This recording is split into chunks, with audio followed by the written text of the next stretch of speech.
ब्रह्मेश्वर मुखिया का मुर्दाबाद का नारा लगा, क्योंकि उसको पता था कि ब्रह्मेश्वर मुखिया का मुर्दाबाद का नारा लगाएंगे तो भावनाएं भड़केगी। दोनों को ये बात भली भांति पता है कि सवर्ण समाज जो है उनके साथ नहीं है। चिराग पासवान की पार्टी से पासवान टूट जाएंगे, काहे कि चिराग पासवान की पार्टी में पासवान और भूमियार का जो है गठबंधन है। यहाँ पे पासवान भड़क जाता है कि हमारी बेटी को बहू को ऐसे कहे बोलेगा है? चिराग पासवान कुछ नहीं बोला, हम चिराग के साथ नहीं रहेंगे, हमारे लिए तेजस्वी यादव ही ठीक है। सवर्ण समाज का वोट बिगड़ जाएगा, इस बात का डर आरजेडी को है नहीं। वो सिर्फ और सिर्फ दलित के नाम पे अपनी रोटी सेकता है, ठीक है, दलितों का हितैषी बताता है। जो कुशवाहा आरजेडी के साथ आना था वो आ चुका, अब कुशवाहा नहीं आएगा। जो कुर्मी समाज का वोटर आरजेडी के तरफ मूव करना था वो कर चुका, अब और नहीं आएगा। चुना किसको गया? सारिका पासवान को। पासवान और भी प्रवक्ता थे, और भी लोग थे, नहीं और भी लोग थे, लेकिन वो महिला नहीं। तेजस्वी का खेल कहीं फेल ना हो जाए।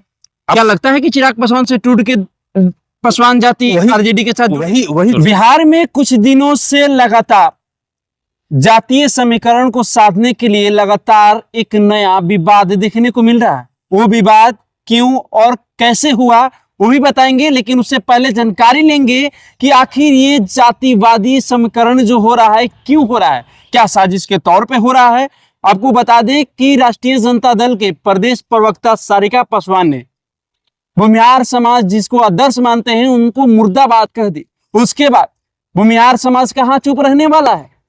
भूमिहार समाज के बड़े नेता कहे जाने वाले आशुतोष कुमार ने उन पर पलटवार किया, और ये पलटवार और आरोप प्रत्यारोप लगातार चल रहा है, देखने को मिल रहा है। अब ये क्या सच में एक जातीय समीकरण का साधने की कोशिश है? क्या राजद साधना चाहती है, या राजद जो दलित समाज है उसको एकजुट करना चाहती है? इस पर चर्चा करने के लिए हमारे साथ हमारे वरिष्ठ पत्रकार हमारे साथ जुड़े हुए हैं। कुछ दिनों से आप भी देख रहे हैं, लगातार आप भी कवर कर रहे हैं, कुछ दिनों से लगातार ये जातिवादी समीकरण जो चल रही है एक नेता के नाम पर, किसी के आदर्श के बारे में अगर आप भी टिप्पणी करेंगे तो जो आदर्श मानता है वो सवाल खड़ा करेगा। लेकिन अब ये सवाल इस तरह के खड़े रहे कि अमर्यादित भाषाओं का प्रयोग किया जा रहा है। इसको आप क्या देखते हैं? कैसे कि चुनाव में 3 महीने समय है, क्या ये साजिश है दलित वोटरों को एकजुट करने का आरजेडी का, या भूमिहार समाज को आरजेडी से अलग करने की साजिश है? किसकी साजिश हो सकती है? क्या समीकरण है? कैसे देखते हैं आप इसको? देखिए, एक कहावत है, चित भी मेरा और पट भी मेरा, ठीक है। तो तेजस्वी यादव और आरजेडी के लिए ये जो घटनाक्रम है पूरा, ये चित भी उनका है और पट भी उनका है। अब इसको इस तरीके से समझिएगा कि तेजस्वी यादव और आरजेडी दोनों को ये बात भली भांति पता है कि सवर्ण समाज जो है उनके साथ नहीं है। तो एक है, लेकिन वो अपवाद के तौर पे है। सवर्ण समाज उनके साथ बिल्कुल नहीं है, वो एनडीए के साथ है। तो सवर्ण समाज का वोट बिगड़ जाएगा, इस बात का डर आरजेडी को है नहीं, ठीक है। लेकिन आरजेडी को सत्ता में आना है, तो सत्ता में आरजेडी कैसे आ सकती है, ठीक है। अब इस चीज को समझिए आप। पिछले लोकसभा चुनाव को अगर आप देखते हैं तो आरजेडी गठबंधन को INDI जो गठबंधन था उसको, उस गठबंधन को 10 सीटें आई, ठीक है। अगर एक लोकसभा क्षेत्र में 7 विधानसभा को भी हम मान ले कि 7 विधानसभा होता है तो 2 सते 70, यानी कि 70 विधानसभा में वो जीत सकते हैं। वो रणनीति रहेगी तो उसमें आपको MI समीकरण उनके साथ था, कुशवाहा कुछ आए, कुछ कुर्मी समाज से भी लोग आए, ठीक है। अब देखिए समीकरण अभी भी सेम है, MI उनके साथ है, ठीक है। जो कुशवाहा मूल्य वोट जो दिख रहा है MI ही दिख रहा है। जो कुशवाहा आरजेडी के साथ आना था वो आ चुका, अब कुशवाहा नहीं आएगा। जो कुर्मी समाज का वोटर आरजेडी के तरफ मूव करना था वो कर चुका, अब और नहीं आएगा। अब आरजेडी को जरूरत क्या है? आरजेडी की जरूरत है दलित वोटर्स, जो काफी संख्या में है, ठीक है। तो दलित वोटर्स को अपने पास बुलाने का उनके पास और कोई रास्ता नहीं था। यहाँ पर आपको रुकना चाहेंगे। हाँ। आप बोल रहे हैं दलित वोटर, निशाना आपको चिराग पासवान की तरफ है, तो क्या आपको लगता है कि ये तेजस्वी का खेल कहीं फेल ना हो जाए? क्या लगता है कि चिराग पासवान से टूट के पासवान जाति आरजेडी के साथ वही चीज समझा रहे हैं। देखो मनीष भाई, अगर भारतीय लोकतंत्र को समझते हो, यहाँ की राजनीति को समझते हो, तो ये बात बहुत भली भांति आपको पता होगी कि भारतीय लोकतंत्र में भावना नाम की एक नदी बहती है। भावना नाम की एक नदी बहती है, जहां पे पूरा देशवासी उस भावना नाम की नदी में नहाता है रोज दिन। भावनाओं से जुड़ी हुई यहाँ की जनता है, और भावना जब उसकी भड़कती है तो कुछ भी हो सकता है। उसी भावनाओं को भड़काने का ये जो खेल है, ये घिनौना मतलब खेल है, घिनौना खेल है। हम इसको घिनौना खेल बोल रहे हैं। अब देखिए, दुष्परिणाम के बारे में बाद में चर्चा करेंगे, पहले क्या साजिश हो सकती है उसके बारे में चर्चा करते हैं। क्योंकि दलित वोटर चाहिए, दलित वोट आएगा तो सरकार बन सकती है। दलित वोट को लाने के लिए उनके पास और कुछ दिखाई नहीं दे रहा था। कैसे आएंगे दलित वोटर्स? मैंने बुलाने का क्या तरीका हो सकता है? तो भावना नाम की जो नदी बह रही है, उस भावना नाम की नदी में सबको डुबकी लगवाओ। ये भारतीय लोकतंत्र का सच है, काला सच जिसको हम बोलते हैं। ठीक है, चुना किसको गया? सारिका पासवान को। पासवान और भी प्रवक्ता थे, और भी लोग थे, नहीं और भी लोग थे, लेकिन वो महिला नहीं थी। सारिका पासवान पासवान भी है और सारिका पासवान महिला भी है। ठीक है, अब देखिए, सारिका पासवान से बुलवाया गया एक सोशल मीडिया चैनल जो है, न्यूज चैनल अपने आप को बहुत बड़ा बोलता है, लेकिन आज तक उस चैनल पे एक सवर्ण हितैषी वीडियो आप हमको वामपंथी विचारधारा के लोग, वो सिर्फ और सिर्फ दलित के नाम पे अपनी रोटी सेकता है। ठीक है, दलितों का हितैषी बताता है, और उसी चैनल पे लड़वाने का भी काम। हाँ, उसी चैनल पे कई बार लतम जुतम भी हुआ है। उसी चैनल पे सारिका पासवान 2 मिनट के लिए तेज प्रताप, हाँ, सारिका पासवान को बुलाया गया और सारिका पासवान से बुलवाया गया जानबूझकर। ठीक है, कि आप ऐसा बोलिए।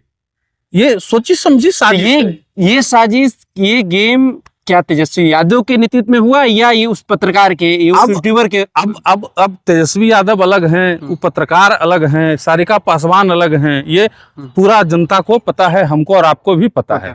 ठीक है, अब देखिए यहाँ पे भावनाएं कैसे भड़क सकती थी, इसको समझिए। पासवान जाति के ऊपर सवर्ण कास्ट का भूमिहार समाज टूट पड़ा। पासवान समाज की बेटी को क्या कुछ नहीं कहा। ठीक है, जो शब्द नहीं बोलने चाहिए, नहीं बोलना चाहिए था, वो शब्द भी सुनना पड़ा। ठीक है, अब अगर यहाँ पे पासवान भड़क जाता है कि हमारी बेटी को, बहू को ऐसे कहे बोलेगा, हैं? चिराग पासवान कुछ नहीं बोला, हम चिराग के साथ नहीं रहेंगे, हमारे लिए तेजस्वी यादव ही ठीक है, आरजेडी ही ठीक, ये भावना भड़क सकता है। ठीक है, अब देखिए यहाँ पे समझने वाली बात यह है, मतलब उस जाल में मछली फंस सकती है जो साजिश रचा गया। हाँ, अब यहाँ पे समझने वाली बात क्या है कि भूमिहार समाज में सिर्फ आशुतोष कुमार एगो नेता हैं। जदयू में भूमिहार समाज के नेता हैं कि नहीं बड़े? बीजेपी में भूमिहार समाज के बड़े नेता हैं कि नहीं? बड़े नेता हैं। और भी समाज पार्टी में भूमिहार समाज के बड़े बड़े नेता हैं कि नहीं? राज सिंह जो अपने आप को राष्ट्रीय, समझिए उन लोगों ने क्यों नहीं कहा? उन लोगों ने क्यों नहीं इस चीज को लेकर के आवाज उठाई? अच्छा, मोदी जी प्रधानमंत्री हैं, उनका मुर्दाबाद का नारा नहीं लगता है? लगता है। नीतीश जी बिहार के मुख्यमंत्री हैं, उनका मुर्दा कुछ नहीं कहा जाता, उनको मुर्दाबाद का नारा नहीं लगता है? लगता है। मुर्दाबाद का नारा लगना, ठीक है, इस बात का परिचायक है कि उस व्यक्ति में कुछ दम है। हमारा मुर्दाबाद का नारा आज तक लगा, आपका मुर्दाबाद का नारा आज तक लगा, कोई नहीं जानता है। काहे लगाएगा, क्या फर्क पड़ जाएगा? कोई जान भी नहीं करता, ना जिंदाबाद लगा ना मुर्दाबाद लगा हम लोग का। लेकिन ब्रह्मेश्वर मुखिया का मुर्दाबाद का नारा लगा, क्योंकि उसको पता था कि ब्रह्मेश्वर मुखिया का मुर्दाबाद का नारा लगाएंगे तो भावनाएं भड़केगी। ठीक है, लेकिन किसी की भावनाएं नहीं भड़की। सिंगल पीस एक नेता भूमिहार समाज के हैं, आशुतोष कुमार, जो खुद की अपनी पार्टी भी चलाते हैं। हाँ, उनकी भावनाएं भड़की। पार्टी गौन है, कोई पूछ है नहीं, समाज भाव दे नहीं रहा है, यही एक मौका था। ठीक है, ऊपर अपने आप को दिखाने का, कहने का मतलब समाज का टीआरपी हाँ, के लिए TRP में लड़ाई तो अब समझिए टीआरपी लेने का उन्होंने बोला, जवाब दिया करारा, ऐसा जवाब दिया जिससे सबकी भावनाएं आहत हो गई, माहौल गर्म आ गया, एकदम पूरा खलबली मच गया एकदम। ठीक है, अब समझिए कि भूमि आशुतोष कुमार पहले उसी तेजस्वी के साथ मंच साझा करते थे, दही चूड़ा का नारा लगाते थे, चूड़ा दही मिलाते थे। ठीक है, और वही आशुतोष कुमार आज तेजस्वी को बोल रहे हैं साजिश की बू आएगी कि नहीं आएगी? जरूर आएगी, आएगी। ठीक है, अब देखिए साजिश नहीं होती तो सारिका पासवान ने मुर्दाबाद का नारा लगाया, आशुतोष जी के पोस्ट पे विवादित टिप्पणी आई, आशुतोष जी ने दोबारा माफी मांग लिया कि भाई गलती से आ गया, पोस्ट को डिलीट कर दिया गया, पोस्ट को डिलीट कर दिया, गलती से आ गया, चाहे जो भी हो। तो अगर ये जानबूझ के खेला हुआ षड्यंत्र नहीं रहता, ठीक है, तो ये चीज क्या होता, वहीं पे लड़ाई बंद हो जाती। लेकिन वहां पे लड़ाई बंद नहीं हुई, चले गए अनुसूचित जाति आयोग, वहां जाके शिकायत करने लगे। चिराग, वहां अनुसूचित जाति आयोग में कौन है जी, अध्यक्ष कौन है? चिराग पासवान के जीजा जी। तो चिराग पासवान के जीजा जी इस पे कुछ नहीं बोले, जिसका जीजा है वो कमांग तेजस्वी यादव। हाँ, ये लोग चाह ये रहे थे आरजेडी वाले कि पासवान समाज की बेटी के ऊपर भूमियार समाज सब टूट पड़ेगा। भूमियार समाज जब टूट पड़ेगा तो पासवान समाज की बेटी ये कहेगी, पासवान समाज की बेटी ये कहेगी कि देखो हमारे साथ क्या हो रहा है, और पासवान समाज एकजुट हो जाएगा, भूमियार समाज के खिलाफ हो जाएगा। तो चिराग पासवान की पार्टी से पासवान टूट जाएंगे, काहे कि चिराग पासवान की पार्टी में पासवान और भूमियार का जो है गठबंधन है, तो वहां से मामला बिगड़ जाएगा, चिराग पासवान का वोटर जो है खराब हो जाएगा और हमको जो है फायदा हो जाएगा। लेकिन फिलहाल ऐसा होता हुआ दिखाई नहीं पड़ रहा, नहीं दे रहा। जो पासवान जाति में एग्रेसिव है वो दिखता हुआ नजर नहीं आ रहा है, क्योंकि एक बात सारिका पासवान पे ही रह गई है और सारिका पासवान को भी ट्रोल किया जा रहा है, उधर आशुतोष कुमार को भी ट्रोल किया जा रहा है। देखो बिहार का जनता जो है ना बाबू, बिहार का जनता को गुमराह करना आसान नहीं है। हाँ, गुमराह करना आसान इसलिए नहीं है कि उसको विकास का हवा लग गया है। अब वो जातिवाद की आग में फिर से एक बार जो है झुलसना नहीं चाहता है। ठीक है, अब सोचो कि इसका दुष्परिणाम क्या हो सकता था। दुष्परिणाम क्या हो सकता था कि अगर पासवान समाज और भूमियार समाज आपस में लड़ जाते, फायदा किसको होता है? ठीक है, लड़ जाते, दुगने से मार खाता, दुगने से मार खाता, फायदा किसको होता है? आरजेडी को। बंदर वाला कहावत सुने हो, बंटवारा करे के रोटी बांटने के चक्कर में जो है पूरा निगल जाता है। वही चाह रहे हैं तेजस्वी यादव करना। अब जब कुछ नहीं लग रहा है उनको कि हम ऐसे नहीं ऐसे, ऐसे नहीं ऐसे, साम दाम दंड भेद सब कुछ अपनाना चाह रहे हैं, बिहार का भला करना नहीं चाह रहे हैं। ऐसे में तो यही कहा जा सकता है कि बिहार का भला नहीं चाह रहे हैं वो। ये तो भला तो कह रहे हैं किसी तरह। आप देखे होंगे अभी 2 दिन पहले जो छात्र युवा संसद में लगा था, उस मंच से गरज के कहे कि 20 साल में जो एनडीए नहीं करके दिखाई है वो 20 महीना में करके दिखाएंगे, आप एक बार मौका दीजिए। आज चिराग पासवान का बयान सुने हैं? चिराग पासवान क्या कहे हैं? कहे कि पिताजी को मौका मिला था ना, 15 साल पिताजी अगर कर दिए होते तो आज आपको कलम बांटने का जरूरत नहीं पड़ता। पिताजी अगर सबको पढ़ा दिए होते बिहारी को 15 साल उबला, तो आज कलम बांटने का मौका नहीं ना मिलता। नीतीश कुमार न पढ़ा रहे हैं 20 साल से, पिछले 20 साल से सबको यहाँ तक लेके आए हैं, आप थोड़ी लेके आए हैं। आपको तो बोलने का हक नहीं है, आप कैसे बोल रहे हैं जी? कह तो रहे हैं साफ साफ, तो जान रहे हैं ना कि हमको बोलने का हक है नहीं, और हम पे भरोसा करेगा नहीं। सारिका पासवान और आशुतोष कुमार के बीच में जो दरार हुई, उस पर चिराग पासवान उस सवाल पर बचते हुए भी नजर आए। हाँ, तो जरूरी ही नहीं है बोलना। चिराग पासवान नहीं बोल रहे हैं तो पासवान चिराग से टूट सकता है, आपको लगता है? जब वो सारा पासवान समाज जान रहा है कि सिर्फ हमको भड़काने का, हमको 2 फाड़ में बांटने के लिए ये षड्यंत्र किया गया। पासवान समाज भी अब पहले वाला पासवान समाज बुड़बक थोड़े रहा, पढ़ रहा है, अब पढ़ लिख रहा है, समझ रहा है, सारा कुछ देख रहा है अपनी आंखों से। वो जान रहा है कि हमारा भविष्य कौन है।